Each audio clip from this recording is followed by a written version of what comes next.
Assalamualaikum warahmatullahi wabarakatuh. Saya Ika Kurnia, NIM 201911-11246. Di sini saya akan menjelaskan apa sih itu hakikat semantik dan sejarahnya. Hakikat semantik. Secara umum, semantik memiliki pengertian studi yang membahas tentang makna bahasa. Jika makna termasuk ke dalam bagian bahasa, maka semantik termasuk ke dalam bagian linguistik atau ilmu kebahasaan. Kata semantik sendiri berasal dari bahasa Yunani, sema atau kata benda yang berarti tanda atau lambang. Sedangkan kata kerjanya yaitu semainu yang berarti menandai atau melambangkan. Kemudian, semantik disepakati dalam istilah yang digunakan dalam ilmu linguistik untuk mempelajari hubungan antara tanda-tanda linguistik dan sesuatu yang ditandainya. Selain semantik, dalam sejarah linguistik ada pula istilah seperti semiotik, semiologi, semiosiologi, sememik, dan semik untuk merujuk pada bidang studi yang mempelajari makna atau arti dari suatu tanda atau lambang. Selain itu, semantik berperan penting dalam berkomunikasi karena bahasa yang digunakan dalam berkomunikasi adalah menyampaikan suatu makna. Sebagai contoh, seorang menyampaikan ide dan pikiran kepada lawan jenis, lalu lawan bicaranya memahami apa yang disampaikan oleh seseorang tersebut. Manfaat yang kita dapat dari mempelajari studi semantik sangat tergantung dari bidang yang kita geluti dalam kehidupan sehari-hari. Misalnya seorang wartawan, reporter, atau orang-orang yang berkecimpung dalam dunia persurat kabaran, pemberitaan akan memperoleh manfaat praktis dan pengetahuan tentang semantik. Adapun mereka yang berkecimpung dalam penelitian bahasa seperti mereka yang sedang belajar di Fakultas Sastra, pengetahuan semantik akan banyak memberikan bekal teoritis untuk menganalisis bahasa-bahasa tersebut.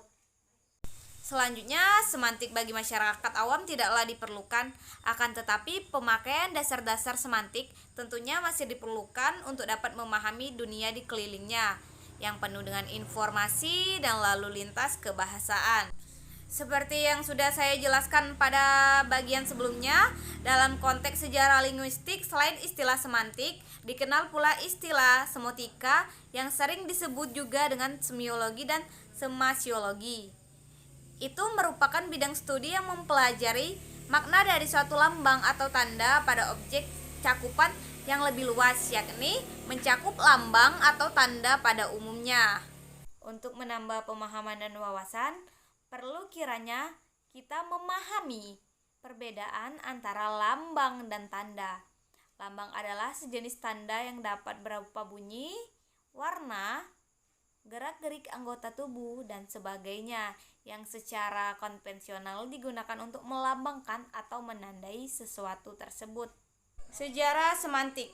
Semantik muncul pada tahun 1984 melalui organisasi Filologi Amerika. Semantik sendiri sudah ada sejak abad ke-17, sedangkan ilmu linguistik muncul pada abad ke-19. Pada abad ke-20, semantik mendapatkan perhatian khusus dari transportasi golongan linguistik yang beranggapan bahwa makna adalah salah satu aspek yang paling dalam karena sama pentingnya dengan struktur kebahasaan.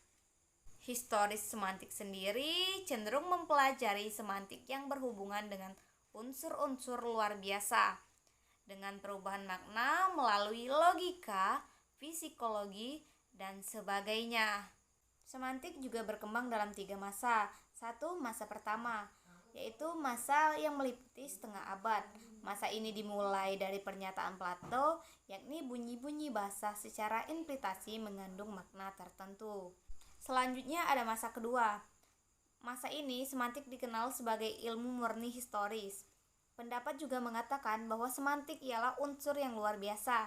Ada juga yang membahas perubahan makna berhubung dengan logika dan psikologi. Baik, dan yang terakhir ada masa ketiga. Pada masa ini diistilahkan dengan filologi, melakukan kajian makna secara empiris Dalam kajian ini, semantik ditegaskan dengan nyata sebagai ilmu makna. Baik, sekian penjelasan dari saya. Terima kasih. Wassalamualaikum warahmatullahi wabarakatuh.